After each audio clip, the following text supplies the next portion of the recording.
Hello, welcome to the queue. Recap of round one of Operation Giggles. And there is where the incomes stand.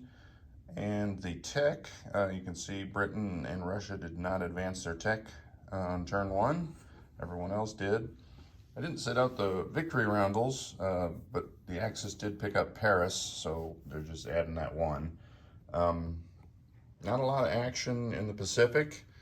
The usual China battles, strike, counter-strike going on.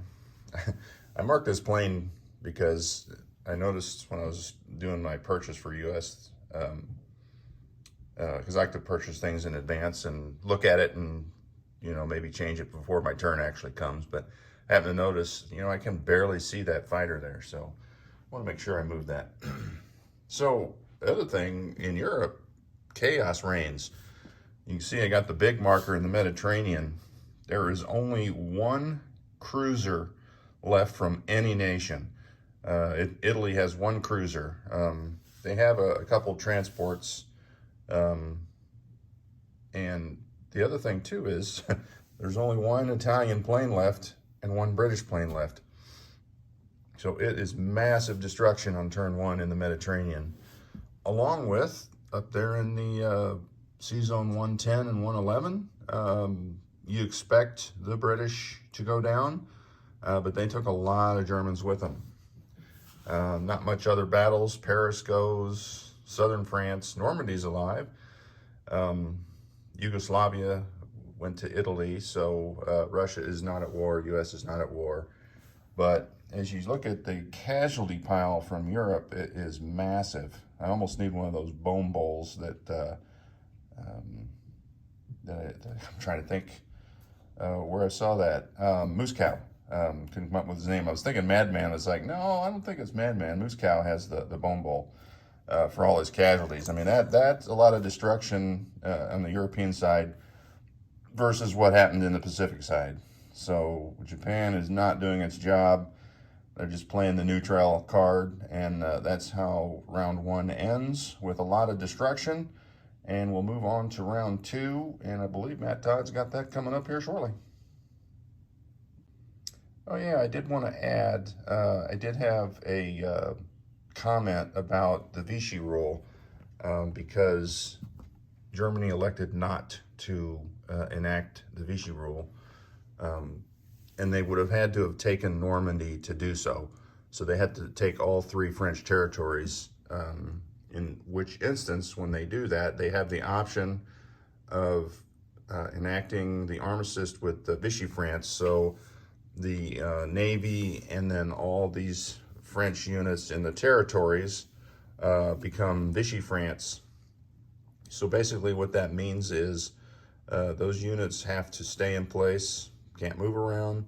They're not allied, they're not Axis in this particular BBR version.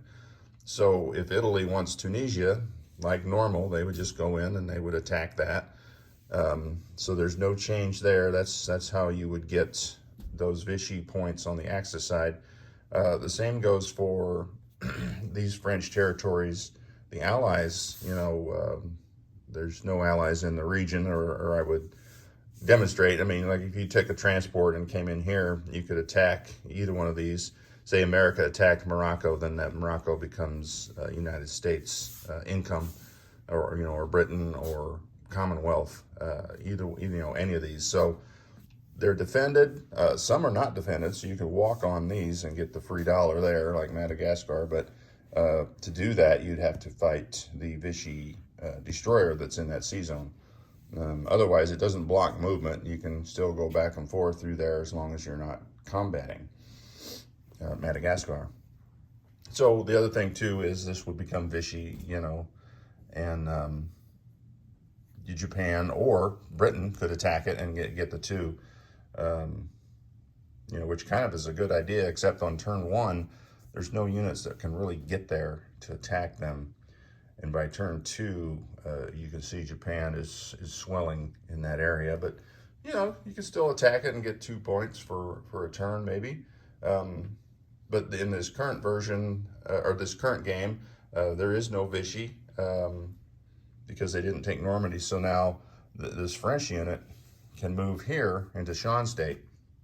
Now, if Germany attacks Normandy, takes it, then they have all three, then they can enact the Vichy rule. They would have to leave southern France, and that becomes Vichy. There is a national objective, though, for Germany for creating Vichy, which is 2 IPCs. So you have a net loss of 1 because you're going to give up this 3 territory, but you get the NO for 2. So it'll cost you 1, but it freezes the remaining French units in place and offers them up for a strike by, Italy or whoever. Because a lot of times what you'll see is, the French player will move 2 in there. And now that's a little harder for France to do if they didn't do it on turn 1, like in this game. These units just sat there. So they didn't go into Tunisia. So they can still enact it, but like I said, if they do, and you move your French units in here with a British unit, then they stay free French. Syria, there's no way they can do anything with that.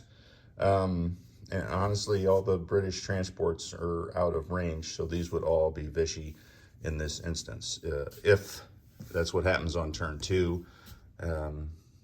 But typically, you'd want to do that on turn 1 so that Italy didn't have to fight that French Navy there, which they did fight it in this game, and they lost everything they had. So it was mutual destruction. Well, actually, I think this is the lone survivor of that battle, is that fighter.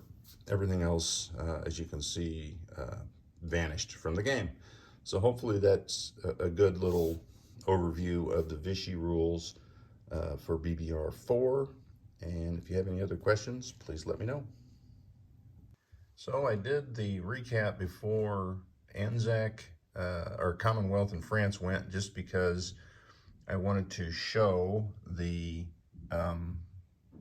Vichy French rules, so all the French pieces were in their original position.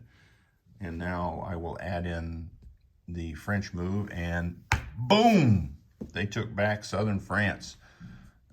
So if Germany wants to elect the Vichy France rules, they have to take both of these on this turn.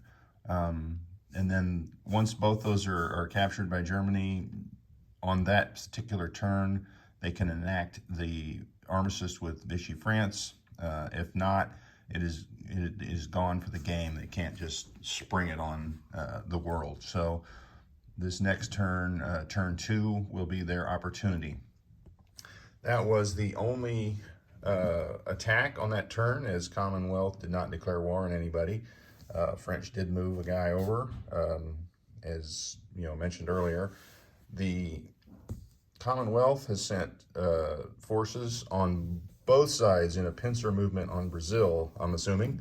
So they will both probably meet up here in 86 and claim Brazil for their Commonwealth gaining 2 and 4 infantry. So that'll be good for them. No other French moves. They moved the destroyer up. They did move the French guy over, so kind of a standard move there, so it doesn't go Vichy. Their purchase was a strategic bomber.